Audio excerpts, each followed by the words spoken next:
Mathematics के special series के अंतर्गत आपको महत्वपूर्ण प्रश्नों से रूबरू कराएंगे। आशा और उम्मीद है आपके लिए यह बेहतर साबित होगा और कैसे आप सेकंडों में इन टाइप के प्रश्नों को बनाएंगे। आइए हम सिखाते हैं कुछ प्रश्नों। पहला प्रश्न है 300 और 1000 के बीच कितनी संख्याएं 7 से विभाज्य है। कहने का मतलब 300 से लेके 1000 के बीच में यूं तो 700 संख्या होगा, लेकिन उसी संख्या को काउंटिंग करना है जो 7 से क्या होना चाहिए, विभाजित होना चाहिए। तो हम क्या करेंगे, जिसके जिसके रेंज में पूछे तो 1000 में 300 और 1000 के बीच में, तो हम घटा के किससे केवल डिवाइड होना चाहिए, 7 से। 1000 में 300 घटा दिया 700/1, इसका मतलब इसके बीच में कितना संख्या था, 100। आंसर। यदि इसको बाय प्रोसेस बनाना है तो हम क्या बोलेंगे, तो बोला 300 और 1000 के बीच, इसका मतलब वैसा संख्या को लेना है जो 7 से विभाजित हो। यदि हम 700 से 7 से भाग देते हैं तो 7 चौके 28, बाकी बचा 2 पर 20, कितना 7 या 21। इसका मतलब फर्स्ट वाला जो संख्या मिलेगा कितना मिलेगा, 7 से भाग हो जाएगा 301। इसके बाद वाला संख्या कितना मिलेगा, 308। फिर इसके आगे वाला 7 जुड़ते जाएगा, इसी ढंग से संख्या होते जाएगा। बोला 1000 के बीच, तो 1000 में यदि भाग देते हैं 7 से, तो 7 का 7 बचा 3 पर 30, 7 चौके 28, बचा 2 पर 0 कितना 20, 7 दूनी 14। इसका मतलब 6 यदि इसमें कम रहता तो 7 से भाग हो जाता। 1000 में 6 कम, इसका मतलब सबसे लास्ट संख्या कितना था, 994। अब बोला इसमें कितना संख्या, ये जो काउंटिंग करना है क्या वो संख्या है। क्या हम 301 से 994 तक लिखेंगे, नहीं। हम सूत्र पढ़े हैं Tn बराबर a plus n minus 1 into d। तो Tn क्या है, Tn है लास्ट पद, मतलब 900 कितना 94। a का मान कितना 301 प्लस n का मान नहीं मालूम, n माइनस 1 इनटू d का मान कॉमन डिफरेंस कितना 7। इसको इधर भेज दिए तो मेरा कितना हो गया 93 9 ना, सॉरी 6।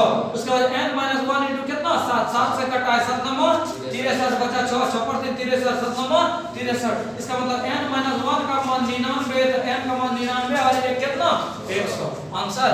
आगे चलो, आगे शांत जल में एक नाव की चाल 14 किलोमीटर प्रति घंटा, यह धारा की चाल में 1 घंटा 45 मिनट में 28 किलोमीटर जाती है। धारा की चाल क्या होगी, धारा की चाल क्या होगी। क्या क्या कहानी था, कहानी था कि शांत जल में नाव का चाल 14 किलोमीटर है। बोला धारा की चाल में मतलब जिस डायरेक्शन से नाव जा रहा है उसी डायरेक्शन में यदि धारा फ्लो करते जाए तो बोला कि 1 घंटा 45 मिनट में 28 किलोमीटर जाता है। कितना किलोमीटर, 28। बोला धारा की चाल, यदि हम धारा की चाल मान लिया, ऑप्शन से भी हम बना सकते हैं। ऑप्शन से कैसे बनाएंगे, तो जैसे टोटल दूरी मेरा था कितना 28, दूरी बटे चाल, चाल मेरा कितना था, तो नाव का चाल 14, इसको लेके चले 2, 14 2 कितना 16। इसको यदि कटाएंगे दूरी बटा चाल समय हो गया, जिसका समय निकल जाएगा 1 घंटा 45 मिनट, वही मेरा क्या हो जाएगा, आंसर हो जाएगा। इसको हम करते हैं, देखते हैं कितना 7/4, 7 बटे कितना 4। इसको यदि हम भाग देंगे तो 1/3/4, इसका मतलब ये घंटा हो गया। इसको मिनट में कन्वर्ट करने के लिए कितना करना पड़ता है, 60 से 15 लगी 60, इसका मतलब 1 घंटा क्या मिनट, यही चाहिए था, यही मेरा क्या हो गया, आंसर हो गया। यदि इसी सवाल को बाय प्रोसेस बनाना था, हमको जाना था दूरी कितना सफर करना है 28 किलोमीटर, तो दूरी बटे चाल कितना है, तो बोला नाव का चाल 14, धारा का चाल नहीं दिया होता, कितना मान लिए वो है दूरी बटे चाल बराबर समय, तो समय मेरा लग रहा था 1 घंटा 45 मिनट। 1 घंटा 45 मिनट, तो 45 बटे कितना 60। नहीं आएगा समझ में तो सबको मिनट में कन्वर्ट कर देंगे और 60 से भाग दे देंगे कि नहीं करेंगे। 15 दिया 45, 15 से 60, इसका मतलब 4 का 4, 4 3 7 बटे कितना 4। इसको हम सॉल्व करेंगे, y का जो भी आंसर होगा वही मेरा क्या हो जाएगा, धारा की चाल। आगे चलो, 3 और 3 से 60 के बीच ऐसे कितने विषम संख्या हैं जो 5 से विभाज्य हो। अब विद्यार्थी आंसर का देखेगा, क्या करेगा कि शुरू वाला में सर जी तो सरिया दिए थे, 60 में 3 घटा देंगे, 60 में 3 घटा दिए और बोला था 5 से भाग लेना चाहिए, 5 से क्या कर देंगे, भाग कर देगा। बोलेगा मेरा ऑप्शन ही नहीं मिला।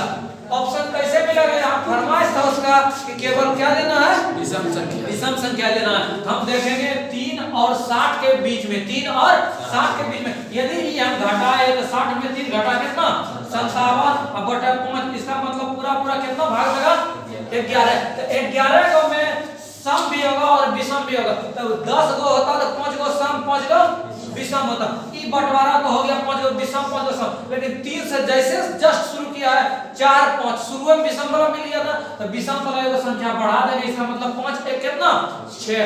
नहीं तो हम यदि बच्चा की तरह बनाना समझेंगे तो आराम से बना सकते हैं। इसका फरमाइश था 3 और 60 के बीच लेना है, विषम संख्या लेना है, पहला फरमाइश। दूसरा फरमाइश था उस संख्या जो होना चाहिए वो कितना से डिवाइड होना चाहिए 5 से। तो 5 से डिवाइड होने वाला 3 और 60 के बीच में कौन कौन होगा, तो 5 फिर 5 से भाग दें 10 होगा, लेकिन 10 को लेंगे नहीं लेंगे, इसीलिए हमको बोला था विषम। 5 के बाद 15 फिर 25 फिर 35 फिर 45 फिर कितना 55। तो 1 2 3 4 5 6 आंसर। आगे चलो, आगे बोला 0.0037 को PQ के रूप में बताइए जो प्राकृत संख्या हो। हम बताए थे आवर्त वाला कैसे बनाएंगे, तो आवर्त वाला घबराना नहीं है, यदि पॉइंट के बाद जो लिखा हुआ है पहला काम करेंगे उसको लिख देंगे। कितना था 037 लिख दिए, 037 लिखा या 37। अब हम इसमें काम क्या करते हैं, तो जिसको निमंत्रण नहीं मिला है उसको हम घटा देते हैं। जैसे 0 और 3 को निमंत्रण नहीं मिला था ना, तो हम 0 3 को हम घटा दिए, केवल कितना लिख दिए 3 लिख दिए। 0 3 लिखो या 3 लिखो। अब भाग किससे हम बस देते हैं, भाग देता है जिस पर आवर्त रहेगा, मतलब इसको भोज का निमंत्रण मिला था, इसके बदले ये चौक देगा 9 रुपया। इ दोनों को भोज का निमंत्रण नहीं मिला था, इ दोनों चौक नहीं देगा। बस काम कर दो, 37 में घट गया कितना 34 बटे कितना 900, 7 दूना 34, 450 गुना 2 कितना 900 आंसर। आगे चलो, भूतल पर खड़े x और y ऊंचाई वाले दो मीनारों के शीर्ष और पाद को मिलाने वाले मध्य बिंदु 60 डिग्री और 30 डिग्री का कोण बनाता है। क्या क्या बोला, बोला भूतल पर की जमीन पर खड़ा है, बोला एगो x है एगो कितना है y, मतलब इसको x मान लिए, इसको कितना मान लिए y। उसके बाद बोला कि ई वाला जो कोण बनाता है 60 डिग्री और 30 डिग्री बनाता है। ई वाला का जो शीर्ष था इसके पैर से कितना डिग्री का 60 डिग्री, और इसका जो शीर्ष था ये कितना डिग्री कोण बनाता है 30 डिग्री कोण बनाता है। बोला x अनुपात y का मान बताइए, x अनुपात y का मान बताइए। इसको यदि नहीं समझ में आ रहा है तो a b c d, यहां तक कोई दिक्कत नहीं। अब इस त्रिभुज में यदि हम चलते हैं, इस त्रिभुज में हम क्या लगा सकते हैं, tan 60 डिग्री का मान लगा सकते हैं, tan 60 लंब बटे आधार। इसका मतलब लंब का मान मेरा x बटे आधार का मान कितना BC। अब यदि कोना कोनी गुना करो नहीं तो ये भी कर सकते हैं, tan 60 का मान √3 बराबर x बटे कितना BC। क्रॉस मल्टीप्लिकेशन करेंगे तो BC का मान कितना x बटे कितना √3। इस त्रिभुज में हम चल गए। अब यदि इस त्रिभुज में चलते तो हम tan के डिग्री का मान लगाते हैं 30 डिग्री का। tan 30 बराबर क्या था, लंब बटे आधार। तो लंब मेरा y था और आधार कितना था BC। tan 60 का मान √3 बराबर कितना y बटे कितना BC। कोना कोनी यदि गुना करेंगे तो BC गुना √3 बराबर y, तो BC का मान कितना y बटे √3। ये भी मान BC और ये भी मान BC, तो दोनों को बराबर यदि हम करते हैं मेरा मिला x बटे √3 बराबर y बटे कितना √3, y बटे कितना √3, y बटे √3। tan 30 का मान कितना आ जाएगा 1 बटे √3, 1 बटे √3 आ गया। तो BC का मान कितना आ गया √3y, कितना आ गया √3y। तो यहाँ क्या मिला था, यहाँ हमको मिला EB BC का मान, EB BC का मान। इसका मतलब x बटे √3 का जो मान मिला √3y। अब कोना कोनी यदि हम गुना करते हैं तो x का मान कितना y 3y, x का मान 3y। अब क्वेश्चन का कहना था x अनुपात y निकालिए, कि y का हम बदमाशी करा था, इसको बोलेंगे तू किधर चले जा, तो x बटे y मतलब 3 बटे कितना 1, इसका मतलब 3 अनुपात कितना 1। कोई दिक्कत, आगे चलो। आगे वाला 52 और 100 का महत्तम, 52 और 100 का महत्तम, आराम से महत्तम निकाल लेंगे और जो होगा वही मेरा क्या आ जाएगा आंसर हो जाएगा। 3 के 4 क्रमांकित गुणजों का योग 78 है, उनमें बड़ी संख्या कौन सी है।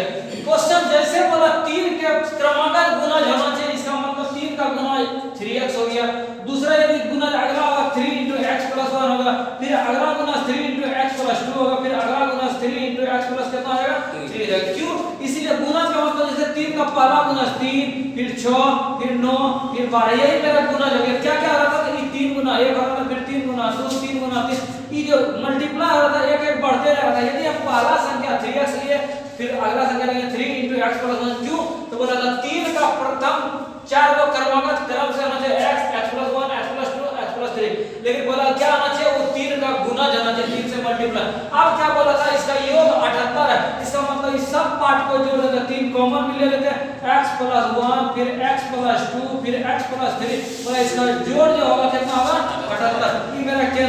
26 दिया 1x 2x 3x आ कितना 4x + 3 तो 5 5x 6 बराबर कितना 26 तो 4x बराबर कितना 6 को उधर भेज दे 20 ये हो गया x का मान कितना 5 जब x का मेरा 5 हो गया अब फरमाइश था सबसे बड़ी संख्या तो सबसे बड़ी संख्या कितना 3 x + कितना 5 तो 3 x का मान 5 तो 5 और 5 कितना सर 3 होगा उसमें 3 इसको यदि घटा दें तो 20 यहाँ कितना हो गया x का मान 5 x प्लस कितना है 3 है x प्लस 3 यदि 5 3 8 हो गया और 8 3 कितना 24 तो यही मेरा क्या आ गया आंसर हो गया नहीं तो हम ऑप्शन से भी ट्राई कर सकते थे कैसे तो बोला यदि इस हर एक ऑप्शन को हम ट्राई करते बोला सबसे बड़ा संख्या e यदि है और ये 3 का गुना है 3 का मल्टीप्लाई है इसके पीछे वाला कितना होता है 21 होता इसके पीछे वाला कितना होता 18 बोला 4 का संख्या इसको यदि हम जोड़ते तो मेरा कितना आता 78 इस ऑप्शन में यदि ट्राई करते तो कौन कौन संख्या लेते तो बोला सबसे बड़ा संख्या यदि 18 रहता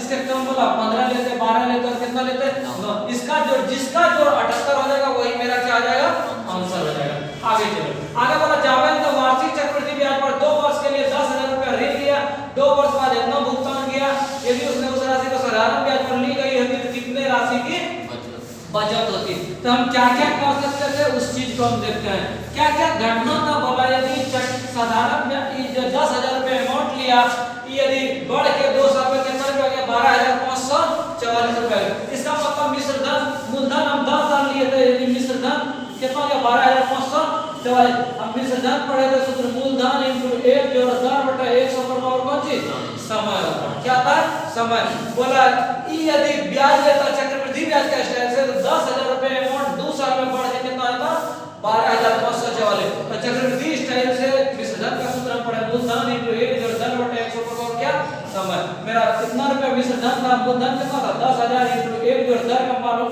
नहीं था आज और टाइम मेरा कितना है 2 साल इस ये गुणों में था इधर आके क्या आ जाएगा भाग में हो गया 10,000 बराबर 1 प्लस r/100 पर पावर कितना 100 इसको क्या करेंगे जो कटेगा उसको क्या करेंगे कटाएंगे 4 से कटाओ 25 से 4 से यदि कटाते हैं तो कितना हो गया 4 दूनी 8 4 दूनी 8 हो गया बचा 2 2 पर 0 20 0 0 इसको कटा 4 से 12 4 का 4 1 पर 14 4 से कितना 12 4 से कितना 24 और कटेगा 4 से और कटाते हैं 6 के 24 1 पर 0 10 4 दूनी 8 4 पर कितना इसको कटाते हैं 4 से कितना 28 3 पर 3 33 4 8 32 बच गया कितना 1 पर 4 बोला अब हमको देखना है इधर भी स्क्वायर कर 784/625 किसका स्क्वायर है हम देखते हैं 18 किसका स्क्वायर है 25 का इधर में आगे 1 प्लस r कौन जी 100 एक को इधर भेजे लघुत्तम 3/25 इसका मतलब r कितना 100 25 के 100 इसका मतलब r का मान 3 के कितना प्रतिशत 12%। अब कहानी क्या था बोला यदि इसी पैसा को साधारण ब्याज पे लेता तो साधारण ब्याज पे क्या होता साधारण ब्याज पे होता मूलधन गुना समय 2 साल गुना दर बटे कितना 100 ये कैंसिल हो गया 12 दूनी 24 कितना रुपया 2400 यदि साधारण ब्याज के हिसाब से लेता मेरा एक्स्ट्रा जो ब्याज लगता कितना पैसा लगता 2400 लगता।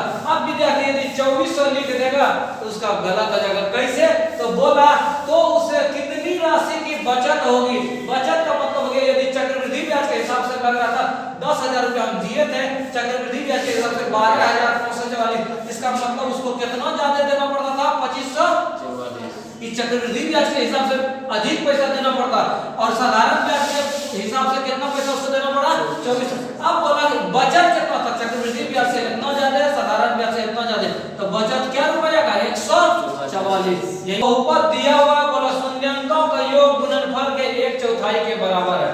पहले जानना पड़ेगा शून्यांकों का योग क्या होता है अल्फा और बीटा जो होता है वो -b/a और गुणनफल अल्फा * बीटा कितना होता है c/1।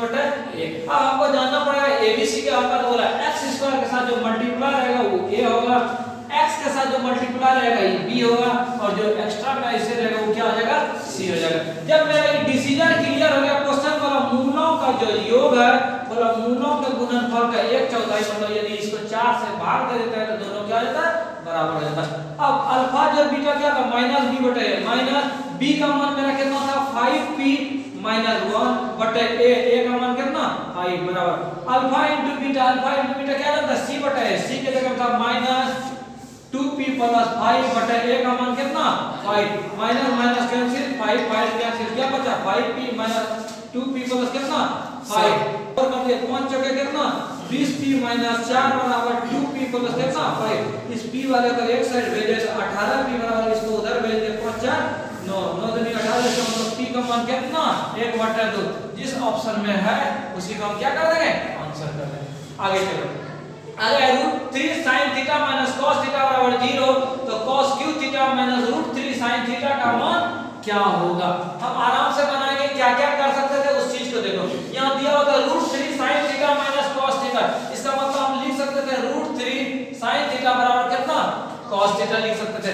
अब किसी को किधर हम भेज सकते थे नहीं इसी को हम इधर भेज दे तो इसको इधर भेजते तो मेरा क्या मिलता sin बटा cos इसका मतलब क्या बचता tan थीटा बराबर इधर कितना 1 √3 का हम उधर भेज देते कितना 1 बटा कितना √3 अब बताओ tan में क्या डिग्री का मान 1 बटा √3 तो tan में जो है 30 डिग्री का मान होता है कितना 1 बटा √3 इसका मतलब थीटा का मान मेरा क्या डिग्री 30 डिग्री जब थीटा का मान 30 डिग्री हमको निकालना था कि cos q theta minus √3 sin कितना q थीटा यहां रख देंगे cos q 60 degree minus √3 sin q कितना 60 डिग्री इसका मान करेंगे और जो रिजल्ट आएगा वही मेरा क्या आ जाएगा आंसर हो जाएगा। आगे चलो आगे सॉल्यूशन करना है 24 से भाग दिया कितना 3 3 दिया कितना 9 9 5 14 14 में 12 क्या कर दिए घटा दिए कितना 2 आंसर बटे 4 डॉट डॉट 1 माइनस 5 बटे 4 1 माइनस 6 बटे 4 आराम से हम बना सकते क्या 1 माइनस 1 बटे 4 फिर इसे छोड़ा क्या था 1 में 2 बटे 4 फिर 1 में कितना घटा 3 बटे 4 फिर 1 में कितना घटा 4 बटे 4 फिर क्या मिलता 1 में 5 बटे 4 फिर 1 बटे 6 बटे 4।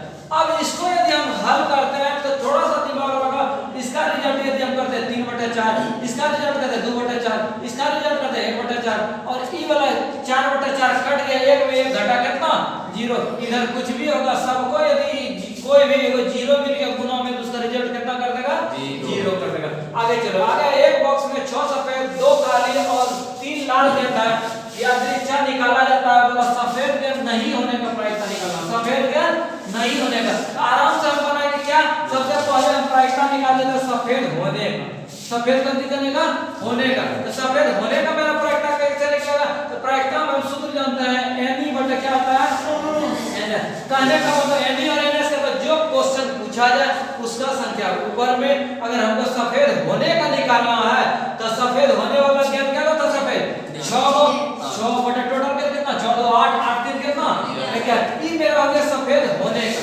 का निकालना लेकिन हमको क्वेश्चन बोला सफेद नहीं होने जब हम होने का निकाल लेंगे केवल एक में इस रिजल्ट को हम घटा लेंगे कि मेरा आ जाएगा कौन चीज सफेद नहीं होने का इसको हम घटाएंगे तो उत्तर लेंगे कितना 5 बटे 11 आंसर।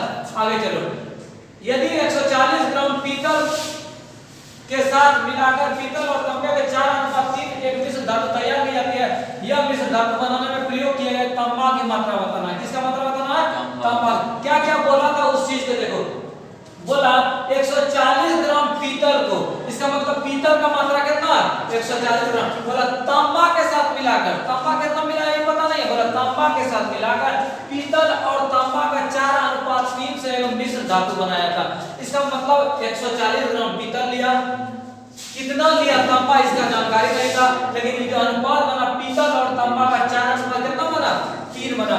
अब क्वेश्चन बोला यह मिश्र धातु में प्रयोग किए गए तांबा का मात्रा बताना किसका मात्रा बताना तांबा का मात्रा बताना। अब इसमें विद्यार्थी मिस्टेक काम करता है उस चीज को देखो मिस्टेक विद्यार्थी करता है बोला 140 ग्राम पीतल था यहाँ फाइनल जो बना था पीतल का मात्रा कितना था किस मतलब में 4 ये भी पीतल का मात्रा था इसका मतलब क्वेश्चन बोल रहा था 4 का वैल्यू कितना है 140 तो 1 का मतलब कितना 35। अब क्वेश्चन बोला था बताइए कि मिश्र धातु में तांबा कितना प्रयोग किया गया है तो तांबा का मात्रा कितना 3 जब 1 का भाव 35 तो 3 का भाव कितना 105 आंसर। बोला दिए गए चित्र में जो फोटो दिया गया बोला वो वृत्त का केंद्र हो गया वृत्त का केंद्र है बोला ए आर एस बीच वाले को लेते हैं इसका मान कितना 125 डिग्री है बोला पी ए बी का पी ए बी इसका मतलब ई कोण का मान क्या करना है बनाना। हम क्या कर सकते हैं ई लाइन पे पूरा कोण 180 का बनता है जब ई 125 तो ई मेरा 180 में 125 घटा दे कितना डिग्री होगा 55 डिग्री। अब थोड़ा सा चलो इस त्रिभुज में कौन त्रिभुज में पी ए बी में हम क्या देखते हैं पी ए बी में देखे थे ये जब वो केंद्र था, ये केंद्र से होकर जो लाइन गुजरता है मेरा व्यास हो जाता है। क्या हो जाता है? व्यास। उसके बाद एक तरह से समकोण त्रिभुज बन गया। कौन त्रिभुज बन गया? समकोण। तो ये मेरा कर्ण हो गया, ये लंब आधार जो लेना है। जब ये मेरा क्लियर हो गया तो ये एगो कोण समकोण का मतलब ये 90 क्लियर हो गया। अब क्या क्या क्वेश्चन था? जब ये क्लियर हो गया तो ये एंगल भी मेरा कितना डिग्री हो गया? 55 डिग्री। कितना डिग्री हो गया? 55 डिग्री। एक जीवा पे ही क्या खींचा गया? लाइन खींचा गया। ये मेरा 90 डिग्री, ये मेरा 55 डिग्री बोला। ये कौन सा त्रिभुज में तीनों कोण का जोड़ कितना? 180। तो एगो 90 एगो 55 दोनों का जोड़ कितना? 145। तीनों कोण का जोड़ कितना होना चाहिए? 180। 180 में 145 घटा दिया कितना डिग्री? 35 डिग्री। आंसर। आगे चलो। आगे दो संख्याओं का लॉग मोसो का 91 गुना है। यदि मोसो और लोसो का योग 27 80 है, उसमें एक संख्या 210 है तो दूसरी संख्या क्या होगी? क्या क्या बोला? क्वेश्चन था दो संख्या का लघुत्तम मोसो का 91 गुना। इसका मतलब है यदि हम महत्तम x मानते हैं मेरा लघुत्तम कितना हो गया? 91x। क्यों? बोला महत्तम का 91 गुना, 91 गुना। अब बोला लघुत्तम और महत्तम का योग कितना? 2780। लघुत्तम और महत्तम को हम यदि जोड़ते हैं 91x प्लस x बराबर कितना है? 2780। इसका मतलब 92x बराबर कितना? 2780। इस कंडीशन से हम सॉल्व करेंगे, किसका मान निकालेंगे? x का मान निकालेंगे। जब x का मान हम निकाल लेंगे, यहाँ x का मान यहाँ रख देंगे, मेरा लघुत्तम हो जाएगा। यहाँ 91 गुना x का मान लिख देंगे, कौन सी का मान निकालेगा? लघुत्तम का मान निकालेगा। उसके बाद वाला पहली संख्या दिया हुआ है, फर्स्ट संख्या कितना दिया हुआ था? 210। बोला दूसरी संख्या क्या होगी? हम जानते हैं, क्या जानते हैं? पहली संख्या गुना दूसरी संख्या बराबर लघुत्तम गुना कौन सी? महत्तम। पहली संख्या का यहाँ मान रख देंगे, दूसरी संख्या वाट करना है। लघुत्तम का यहाँ मान x का मान निकालेंगे, यहाँ रख देंगे 91 गुना x का मान यहाँ महत्तम में रख देंगे। लघुत्तम महत्तम करके हम कौन सी का मान निकाल देंगे? दूसरी संख्या का मान निकाल देंगे। यदि ये लाइन समांतर है, हम क्या क्या देख सकते थे? हम देख सकते थे ई एंगल का मान यदि हम करते तो कितना होता है? 180 माइनस कितना? 122। 180 माइनस 122। दूसरा चीज हम क्या करते हैं? ई मेरा यदि 180 में हम 122 घटाते तो कितना आता है? उसको देखो। 180 माइनस कितना? 122 कितना आ रहा था? कितना हो गया? पहला चीज ई था और दूसरा चीज था यदि ई दोनों लाइन समांतर है तो ई एंगल मेरा कितना हो गया? 38। और दूसरा चीज हम पढ़े कि दो कोण का यदि लाइन समांतर है, दो एंगल का जोड़ होगा, योग होगा, बहिष कोण के बराबर होगा। तो एगो एंगल 38, एगो एंगल x बराबर बहिष कोण कितना? 122। x का मान कितना? 122 माइनस 38, इसको घटा दिए 4 और कितना? 8। इसका मतलब कितना डिग्री? 84 डिग्री। आगे है सरल करना, आराम से इसको सरल करते जाएंगे। 2 से भाग देंगे 16 में कितना? 8। फिर 80 में देंगे कितना? 10। फिर इसको 56 से 30 15 दूनी 30, 30 में 4 जोड़ेंगे, जो जोड़ने घटाने वाला करेंगे और मेरा आंसर हो जाएगा। आगे चलो। आगे जमीन है 40% ऑफ सीजन पर। ऑफ सीजन किसको कहता है? जैसे अभी ठंडा का टाइम मतलब खत्म हो जाएगा, उसके बाद कोई जैकेट स्वेटर खरीदेगा, उसी को बोलते हैं ऑफ सीजन। ठीक है? तो क्या क्या क्वेश्चन था? क्वेश्चन बोला 40% के छूट पर खरीदा। इसका मतलब 100 रुपया दाम था, 40% छूट पर खरीदा। इसका मतलब कितना में खरीदा?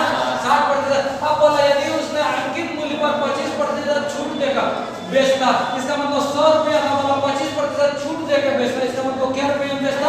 75 रुपये में। बोला उसका लाभ या हानि 60 का यहाँ चर्चा था, यहाँ कितना का? 75 का बात आ रहा था। दिन भर कितना का?